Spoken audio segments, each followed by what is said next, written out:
పాడుతున్నావు కన్నా? అవును నాన్న. భలే ఉంది కదా ఈ పండగ జరుపుకోవడం, ఈ వేడుకలు, ఈ నవరాత్రి ఉత్సవాలు ఎంత చక్కగా ఉన్నాయో కదా. ఆ, నువ్వు పాడుతున్న పాటలో గణేష అంటున్నావు కదా. గణేష అంటే అర్థం తెలుసా? గణేష కానీ గణపతి కానీ అంటే నీకు అర్థం తెలుసా? లేదు. గణేష అంటే గణములకు ఈశ, దట్ ఈస్ కింగ్ ఆఫ్ గణాస్. గణాలు అంటే ప్రమద గణాలు, దేవతలు, దానవులు అంటే రాక్షసులు, అష్టదిక్పాలకులు, బేసికలీ ఆల్ నేచర్ గాడ్స్. ఆ గాడ్స్ మొత్తానికి king, and that is Ganesha, that is Ganapati. ఈ గణపతి అనే పదం వెనకాల ఈ గణపతి అవ్వడానికి ఒక చక్కని చిక్కని చిట్టి కథ ఉంది, తెలుసా నీకు? నాకు ప్లీజ్ చెప్పవా?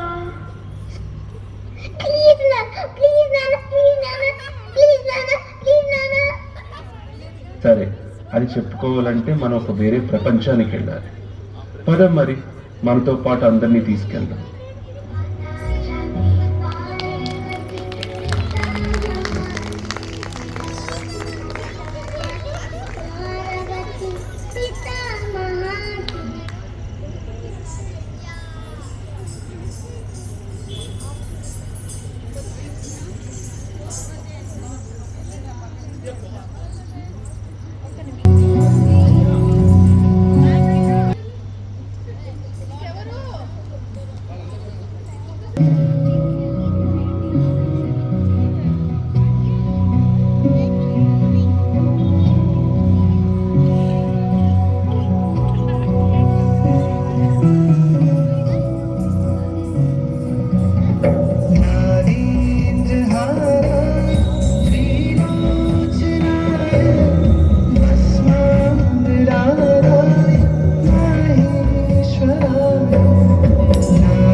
అసురనాశనానికి కావలసిన అర్హతలన్నీ గజానుల వారికి సిద్ధించినట్లే. మరి మూషికులతో దండయాత్రకు ముందుగా ప్రపంచంలోని సర్వశక్తులు చిరంజీవికి సంప్రాప్తం కావాలి. అందుకు గజాననాన్ని అన్ని గణాలకు అధిపతం చేయాలి. గణాధిపతి మహోత్సవం అపూర్వంగా అంగరంగ వైభవంగా జరిగాయి. అందుకు కావలసిన ఏర్పాట్లు మేమే స్వయంగా జరిపిస్తాం. శుభమస్తు.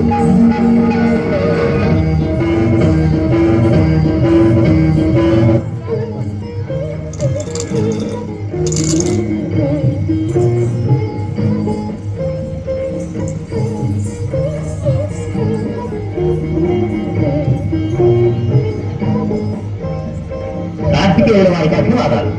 ఓ నందీశ్వరుడా, గణాధిపత్య మహోత్సవానికి సన్నాహాలు సక్రమంగా జరుగుతున్నాయా? సన్నాహాలైతే సక్రమంగానే జరుగుతున్నాయి. కానీ కానీ మహావీరులైన మీరుండగా గజాననునికి గణాధిపత్యం ఇవ్వడం శివగణంలో ఎవరికి సంతృప్తికరంగా లేదు. అన్నగారు మాత్రం వీరులు కారా? కాదని కాదు, కానీ మీకున్న శరీర లాభం, రాజసం, నాయకత్వ లక్షణాలు వారి ఏవని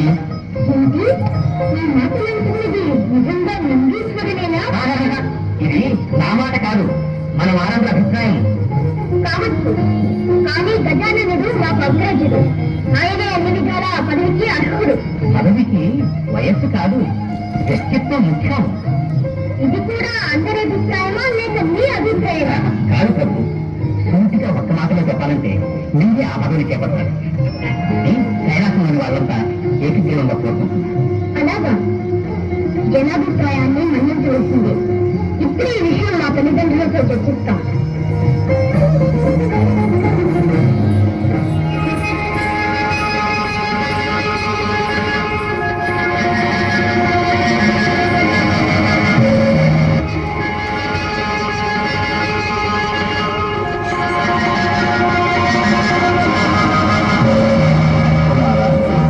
అభ్యర్థులు గజానుడుండగా గణాధిపత్యం మీకు ఎలా ఇమ్మంటారు?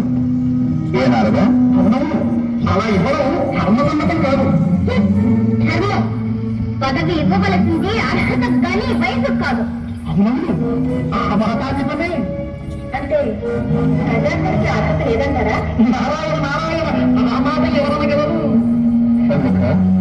గణాధిపత్యం కోసం కర్మ ఎందుకు? కావాలంటే ఆ పదవిని ఏదో పరిగ్రహించు. ప్రాణంగా పరిగ్రహించవలసిన అగత్యం మాకు లేదు. ఎవరు సమర్థులో నిర్ణయించి వారికే ఇమ్మంటున్నాం. అయితే పెద్దల నిర్ణయానికి కట్టుబడి ఉంటావా? అవశ్యం. నేను పెట్టే పరీక్షకు మీరిద్దరూ సిద్ధమేనా? ఓ అయితే మరి మీలో ఎవరు ముమ్మారు విశ్వప్రదక్షిణం చేసి ముందుగా వస్తారు వారే గణాధిపత్యానికి అగ్రజ. విన్నావుగా పండు, చూద్దాం ముందెవరు వస్తారు.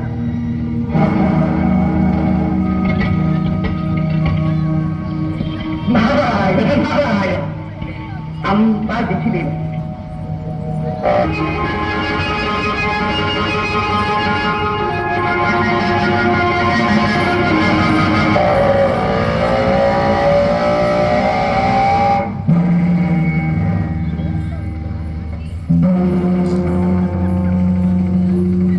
మీలో ఎవరు ముమ్మారు విశ్వప్రదక్షిణం చేసి ముందుగా వస్తారు వారే గణాధిపత్యానికి అమ్మా.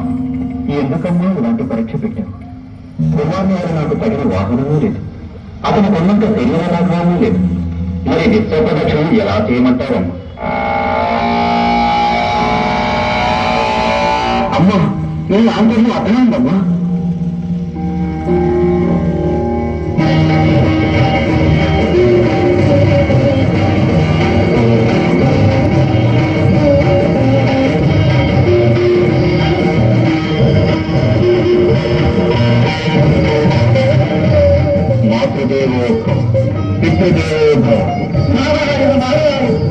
ఏం గజానుల అంతేమనగానే తల్లిదండ్రులకు సాధారణంగా చేయకుండా కుమారుడు పరుగులు పెట్టినాడు.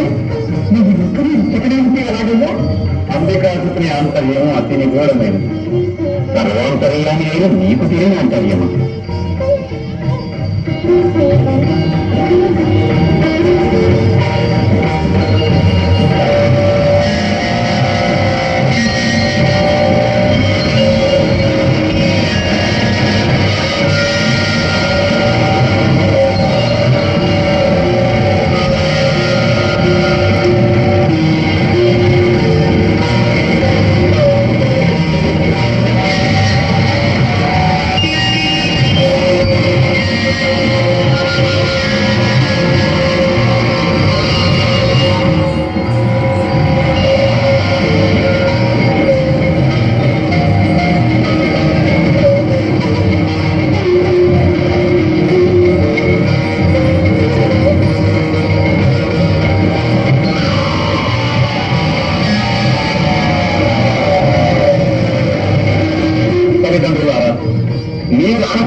మున్నాడు విత్తలదక్షిణ గావించాడు.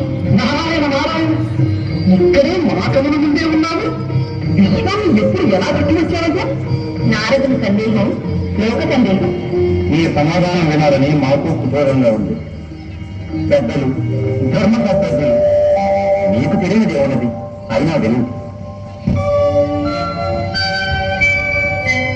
కోటి నదులందు మునిగిన నేటి ఫలము, మారు పుట్టిన పుణ్య ఫలము, తన్న తల్లిదండ్రులకు ప్రదక్షిణము చేయా కనుగుణముచును వేదాలు తెలుపలేదే.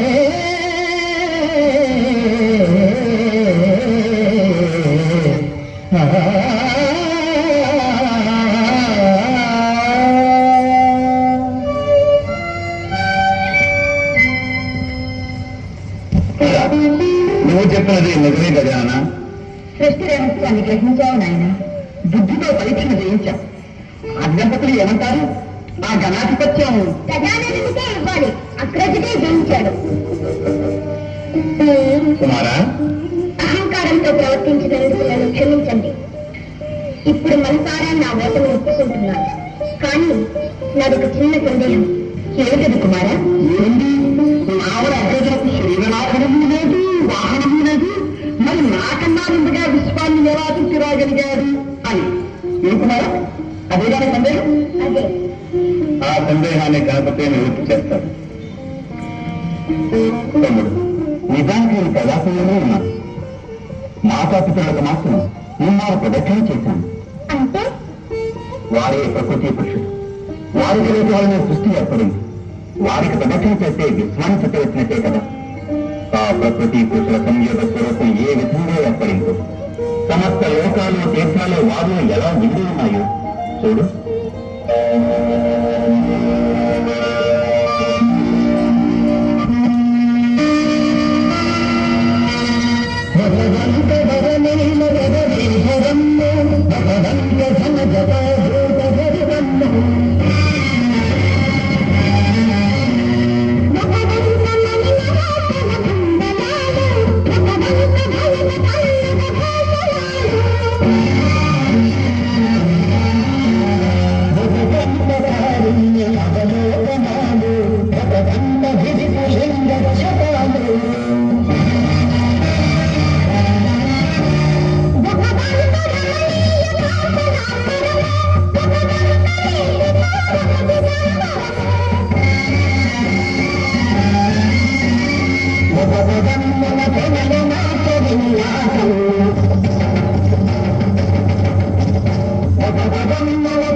వీరుడలని అహంకరించిన నాకు కళ్ళు తెరిపించి తత్వం బోధపరిచావు.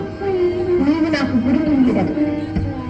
ఈనాటి నుండి నీకు కుమార గురువు అనే పేరు సార్థకమవుతుంది. కుమార, మీరిద్దరూ కావాలనుకున్నారు. గజానికి గణాధిపత్యం ఇస్తున్నాం, నిన్ను దేవసేనానిగా చేస్తున్నాం. సామ్రాజ్యం భాగ్యం రాజ్యం వైరాజ్యం పాణేయం రాజ్యం మహారాజ్యమాధిపత్యం.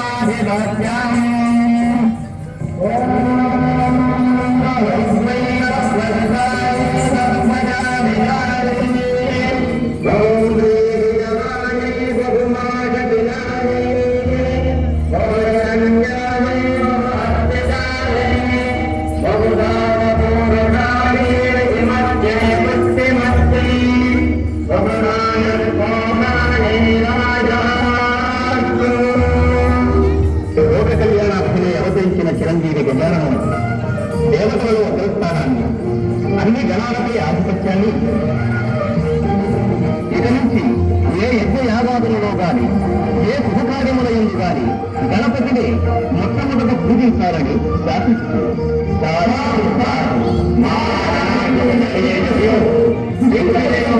త్రిమూర్తులతో సహా ముక్కోటి దేవతల శక్తులు ఈ క్షణం నుంచి గణపతికి సంక్రమిస్తాయి. చిరంజీవి సర్వగణాధిపతులై సర్వశక్తి సమన్వితుడై చిత్తరక్షణ దుష్ట శిక్షణ కావచ్చు. 16 దేశములతో షోడశ గణపతివై 14 లోకములకు సృజనీయుడవుతాడు. ఓం నమో రాఘవదయే నమో గణపతయే నమః ప్రమథపతయే నమస్తే విఘ్నవినాశినే నమో దశభుజ మహాగణాధిపతయే నమో నమః. వేదాంతరూపాయ బ్రహ్మ విష్ణు శివాత్మకే పంచవదనాయ దివ్యాయ విఘ్నరాజాయ మంగళం. పార్వతీవరపుత్రాయ దేవాసుర కుపోదితే పంచభూత స్వరూపాయ విఘ్నరాజాయ మంగళం.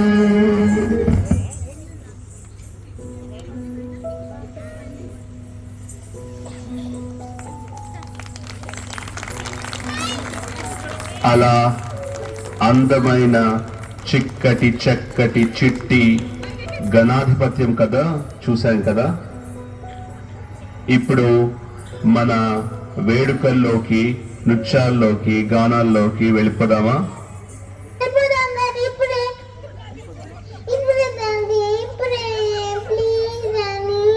Okay, done. Let's get to Ganapati Bappa Moria and celebrate this occasion.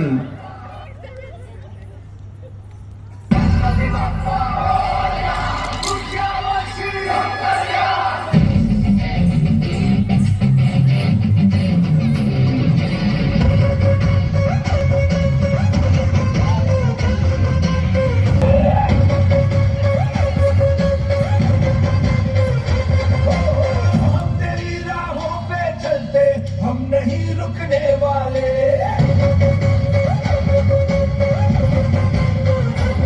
मेरा चलना देखो, देव का भाषा देवा देखो, देव का बैल रुकने न सके, झुकने न देगा।